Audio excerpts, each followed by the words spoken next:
الفقه بيدك عيش معاه يصوم راعاة وسرور اتعلم. Silahkan. Faslun fi arkanil imani sittatun antu'mina billahi wa malaikatihi wa kutubihi wa rusulihi wa bil yaumil akhiri wa bil qadari khairihi wa syarrihi minallahi ta'ala.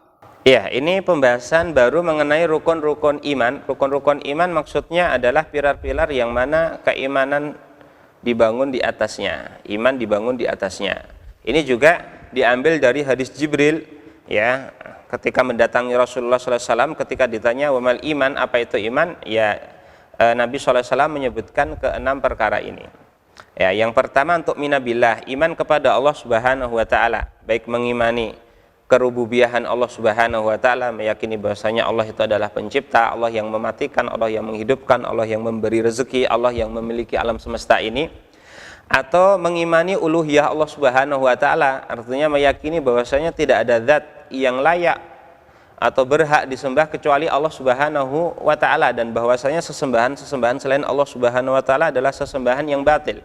Atau mengimani asma dan sifat Allah Subhanahu Wa Taala, meyakini bahwasanya Allah Subhanahu Wa Taala memiliki nama-nama yang bagus dan sifat-sifat yang mulia, ya, yang itu harus kita yakini seperti itu.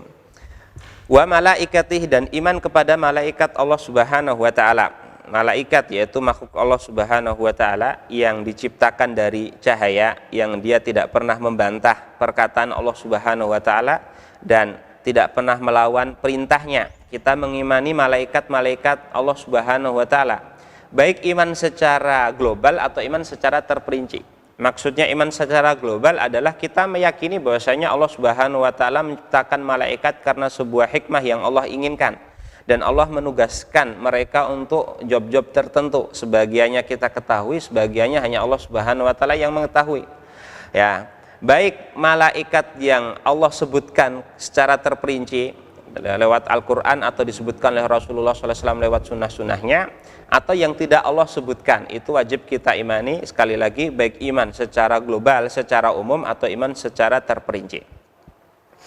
Wa kutubihi, dan kitab-kitabnya, kita juga mengimani bahwasanya Allah Subhanahu Wa Taala menurunkan kitab-kitabnya kepada para nabinya dan para rasulnya. Iman kepada kitab Allah juga bisa dengan iman secara global, yaitu meyakini bahwasanya Allah menurunkan kitab-kitabnya kepada para nabinya, yang mana secara inti ajarannya sama meskipun secara cabang ajarannya berbeda-beda.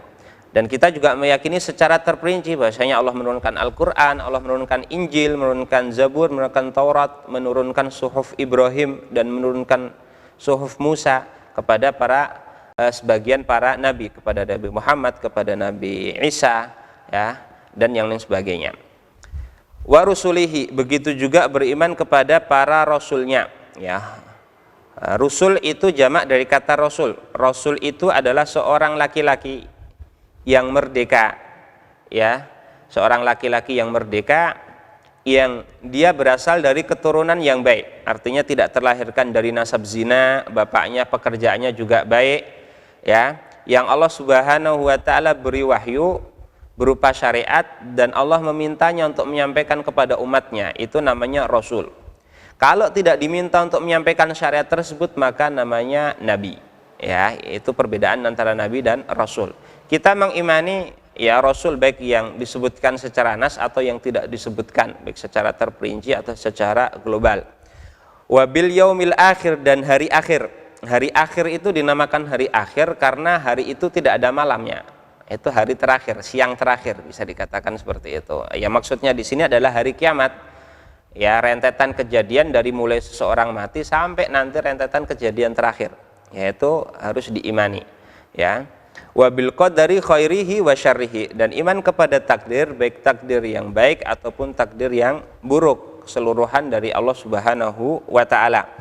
Artinya masya Allahu kana wa malam yasha lam yakun, apa yang Allah kehendaki pasti terjadi, dan apa yang Allah tidak kehendaki pasti tidak terjadi. Ma'asobaka lam yakun liyukhti'aka wa ma'akhta'aka lam yakun liyusibaka. Apa yang mengenai kamu tidak akan pernah luput darimu, dan apa yang luput darimu memang tidak ditakdirkan untuk mengenaimu. Nah, itulah yang sikap seorang muslim terkait menyikapi takdir Allah Subhanahu wa taala. Meskipun dalam pandangan hamba itu ada yang baik, ada yang buruk, tapi Allah Subhanahu wa taala tidak pernah mentakdirkan dan menciptakan sesuatu melainkan karena suatu hikmah yang Allah Subhanahu wa taala inginkan, seperti itu. Ya, silahkan.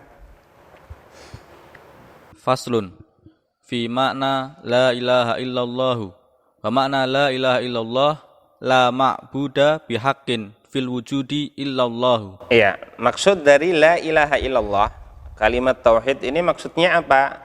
Ya, makna la ilaha illallah, arti daripada la ilaha illallah adalah la ma'buda bihaqqin fil wujudi illallah. Tidak ada zat yang berhak disembah di alam semesta ini kecuali Allah Subhanahu wa taala. Artinya seseorang mengesahkan Allah Subhanahu wa taala dalam peribadatan, tidak boleh dia menyekutukan Allah Subhanahu wa taala dengan satu makhluk pun.